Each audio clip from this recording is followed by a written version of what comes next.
whatever money is coming in, that's on the basis of future value. And everything that comes in, that's my understanding of this, everything that comes in will be taxed at corporate tax of 30%. So any funds that I go out and raise to run my startup, I have to share 30% of that to the government.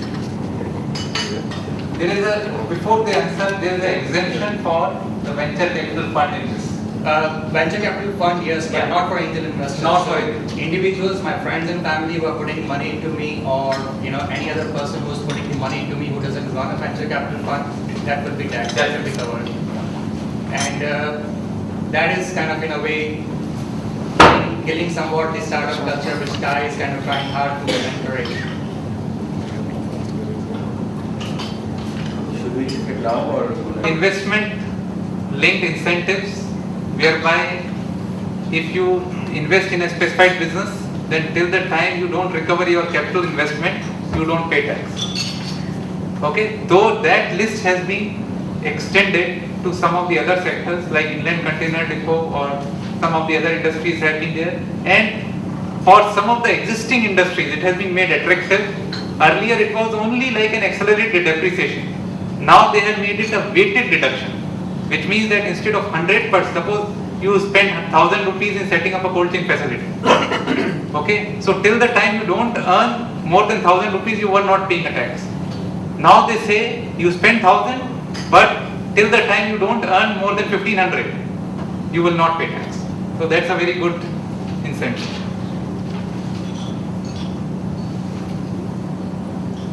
R&D, in-house R&D of 200%, it was coming to a lapse, weighted deduction. It was lapsing on 31st March 2012. It has been extended for 5 years. So in-house R&D facility, 200% extended for 5 years. Venture capital fund, they were only allowed income tax benefit in 9 sectors, which has now been extended to all the sectors, linked to 7.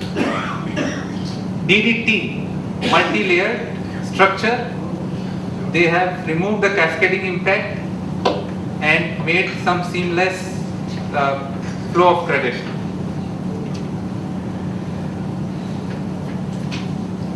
If there is a ECB taken for some of the specified sectors, then TDS has been reduced to 5% instead of 20% in some of the specified sectors. Power generation tax holiday for 10 years, which was lapsing on 31st March 2012, has been extended by 1 more year, and the additional depreciation facility is also being granted to them.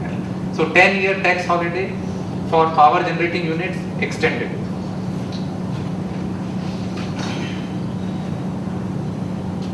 If you don't deduct tax at source, but the payee, he himself deposits the tax in his own return, then you will now be allowed a tax expenditure as soon as he files his return. Because if you recall, the law is that if you don't deduct tax at source from any expense, then you lose the deduction on that. Okay? Now that, and even though government has collected tax from the recipient, because he himself would be filing his return. So now the law has been amended to say that the moment the payee files his return, the payer will get a deduction.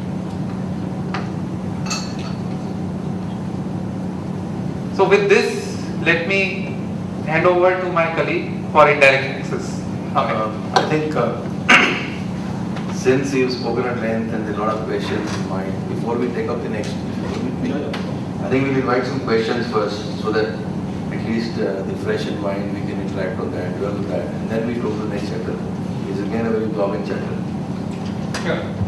Any questions? Should I take a question on which of the angel investors will invest and the difference thereon, which will be taxed? How you determine that value? In a basis of some models, some figures that you give to your auditor or your merchant banker, and then I think you will actually give it a discount to angel, not at a premium. So where is the question of a tax? If you claim my scrip is 100, he'll actually subscribe 1995. I don't think there's no major difference here. And secondly, the two parties how to agree. Now, Ratan made a valid point that all this is leading to a lot of litigation and discussion, right? I want your comment on this, because are we going back or going forward? Are we simplifying things or are we making more complicated? I think this one possibly, this one is a situation where probably what government would have in their mind is that if someone is unnecessarily pushing money as a premium into the company and letting and it is made a source like a way of funding, because what happens, what we have seen sometimes practically is that if the investment is of 100, but sometimes it is issued at a premium of 1,000 rupees also, because there is no law which restricting the premium, and that way a lot of transactions have been done, and they would have come across some transactions of tax avoidance by this mechanism. That's why they are trying to plug this. Sure. Now my issue with this, and I read a few more details on this specific clause, is that the value in this case is as per the prescribed format, which from my CA I understand it's kind of the discounted cash flow model, or as authenticated or as substantiated by the company itself. Now, as we all know, in terms of startups, especially if it's a software startup, as is the case with us, at the starting point there is no assets, we don't build up assets, it's just kind of a place and an idea. And we can build as many kind of valuations, etc. around it, but the reality is there's nothing on the ground. And that's, I believe, again, as the gentleman here pointed out, it's kind of giving out a lot of power back to the EU, and who can basically say, okay, well, there's nothing on the paper. You haven't created a product in this fiscal year, you haven't created a customer in this fiscal year, so the value is essentially zero, right? But you have been selling shares for 100 rupees, for example. So everything from 0 to 100 is actually taxable at 30%. And that's, based on the clauses that I read, or excerpts I read, that's what it means really. And the valuation discussion that you referred to, Mr. Chawla, that's something which financial guys understand, but I don't think the tax guys would completely agree with that. Yeah, so I agree with you that there is an element of subjectivity which will creep in there, because the law only right now says that substantiation on the basis of tangibles or intangible items, and that will certainly need to debate around the valuation whether this intangible is valued properly or not, and the ITO will have its own perception and valuation on that, and that will lead to, but some things which we can't help, but I agree with you that it will lead to more issues being created in the future of this. But there are some precedences and some board cases decided on valuation and methodology, even for value astrology industry. There are already the Supreme Court rulings also, and the institution has issued guidelines on this. There are erstwhile CCI guidelines also. These people have been put in report. It's not that the guidelines will not support you. If you're going after guidelines and then somebody is prescribing, of course you get action. But normally I say this is not difficult. Not idea what is tax is. How the tax where the tax is not from the transaction is say for the not from commercial concentration. So if you recall earlier section 147 where you want to recall the information should come from outside. So I think what is going to be the transaction, how the assessing authority come to know that this transaction is say not a for the commercial purpose or something else. So very simple, because as it has been said, and that's where the standing committee has recommended otherwise, but they have not followed that, guilty unless proved innocent. Okay, so here the onus to prove that this transaction is not done primarily to avoid tax is on the taxpayer. So the IT will simply say that prove that this transaction is not done for purpose of avoidance of tax. But is some guidance on which he will set or arbitrarily can take? No, so they say that they will bring something. That bringing the see earlier if you recall that the within record we checking is something he found out is okay, or somebody he got from outside this somewhere he got some information. Can you put and record, okay, this information I got from outside and you know what are the business model? So that's a fear that most of the taxpayers have, that it gives a lot of arbitrary power to the revenue officers to just scrutinize the transaction and put his own judgments on that. So whereby there is a lot of assurance which is coming repeatedly from the government that they will bring something, some guidance in which the tax officers will have to function. But let's see how quickly they bring it and how much they are able to control the tax officers. Will it apply to all the issues, even the, the initial ones and pre-IPO and everything, private equity or everything else? It will apply to all the transactions. The only $1 million question is that will it apply to the transactions done prior to this coming into, or will it apply to whatever comes in front of the tax officer after 1st April 2012? So let us say there is a company and it raises capital at a premium from the public at large. That will also be covered by this? Ordinarily should not, because when the tax office, the tax law at several places assumes that when you are dealing with public at large, there are enough checks and balances to prove or to establish the bona fides of transaction. So I don't think that should get covered. But Yes. Private equity and all, it will apply. Private equity, at least it will have to go through that test of establishing the commercial substance behind the transaction. I just want to share one thing here, because dealing with SEBI for long and the exchanges, what has happened is that all that the other party does, right, as companies or merchant bankers, whatever, there is enough intelligence available with the regulatory, and that is documented. So when we now are inspected by SEBI or the authorities, they get us booklet along. These malpractices come to notice over the years, and those have been documented. So there are some obvious ways which people use for avoidance or overpricing or siphoning out, whatever. They'll at least be plugged. And they tell you before they come that this is at least these points we will check. And it's documented. How? Because it is from amongst the community only that they get to know all this. Similar thing, the tax authorities already have a dossier where they know what is going on, and it's very common. I think the first attempt will be to curb that at least. So it's not very arbitrary. It's a document which is available.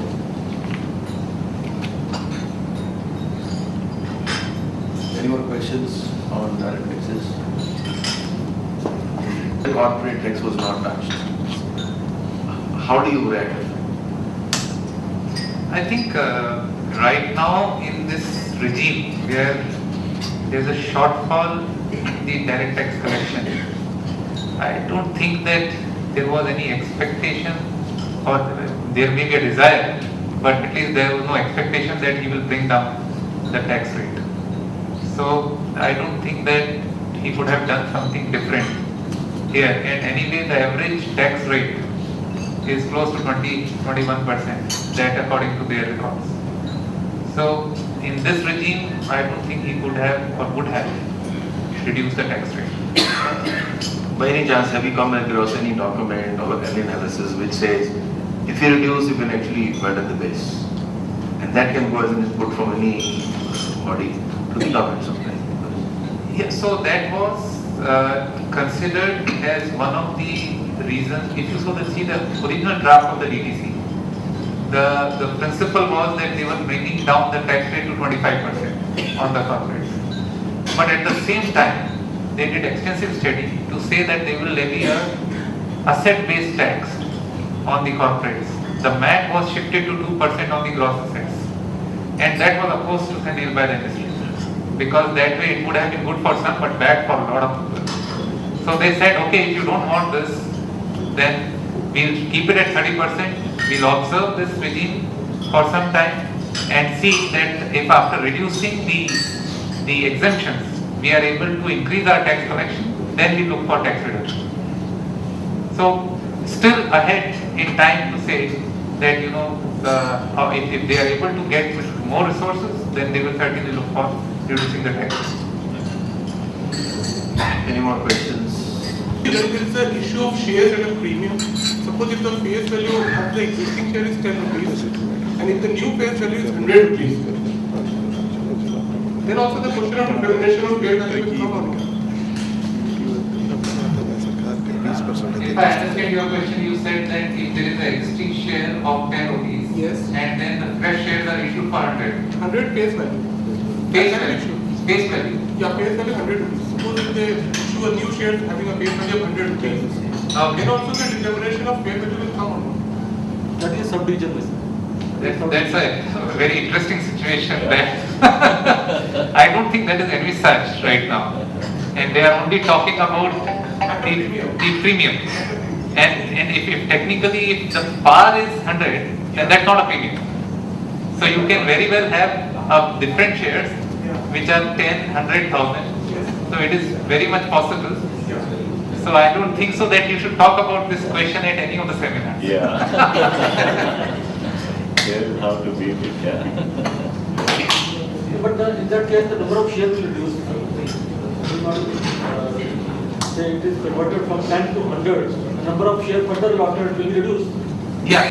Through with the direct tax proposals and questions, if you allow me, I would take you through the indirect tax proposals and changes. Now, my take on the budget is that the FM forewarned us and set the tone right before announcing the proposal by quoting from Shakespeare's Hamlet. And he said, I have to be cruel to be kind. And we should have taken the cue from there. That's what's in the offing, in the proposals. The cruelty part we have already seen as Prashant took us through the Vodafone pay and the other proposals. Let us see what's there in the indirect tax front.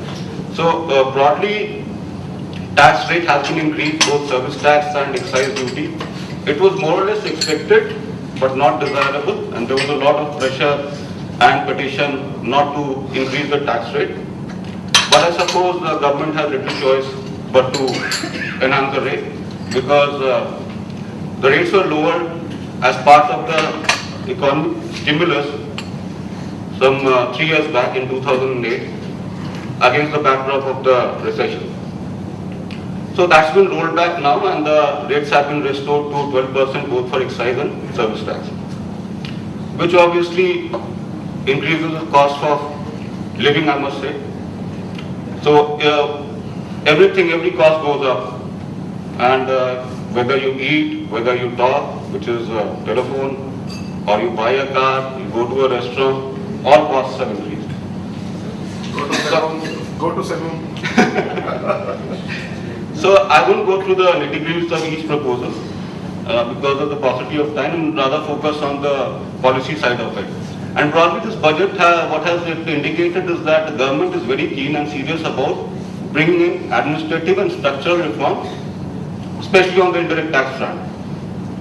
And all the proposals on the structure, the tax structure, and administrative and procedural changes proposed very clearly indicate that it's all a move towards GST.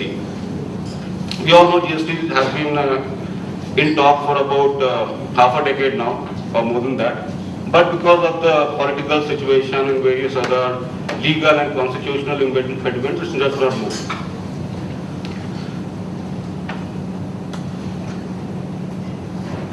Now, one of the major announcements, which is actually a very positive move and a paradigm shift on the service tax front, is that hitherto there were only specified services which were taxed. So it began in 1995 with about 2-3 services at the rate of 5%, and gradually, progressively, the tax rate increased and the number of services increased. And currently we have about 120 services. Now, why this is relevant is because of cross-border transactions, be it international or domestic, and specifically to services from and to Jammu and Kashmir. Because service is an intangible commodity. So it's very difficult to determine as to where the service originated and where it culminated. To take a simple example, if a phone call comes from US to India, it's difficult to say when I received the service or who received the service. Is it the person who died or is it the person who received the call? So earlier let's say the principle to determine this was origin based and in some cases consumption based. So before,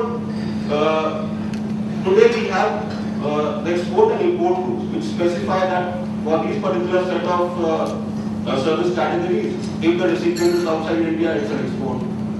For these set of categories, if the place of performance is India, then it is not export. If it is outside India, then it's export. And then it was again the cycle based. For example, if the leasehold property relating to which the service is being provided is in India, then it is a service in India, not export. Even when the service recipient or the landowner or the developer may be sitting outside India. So all these, and there was a lot of ambiguity again around that. There's a lot of dispute whether a service is an export or not, and a lot of litigation is pending, and high-stake litigation.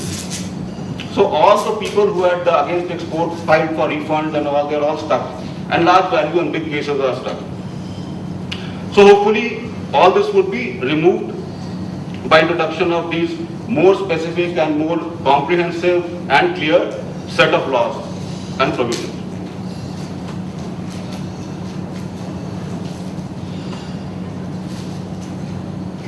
So currently we have various abatements and methods of computation of the taxable value for different types of transactions.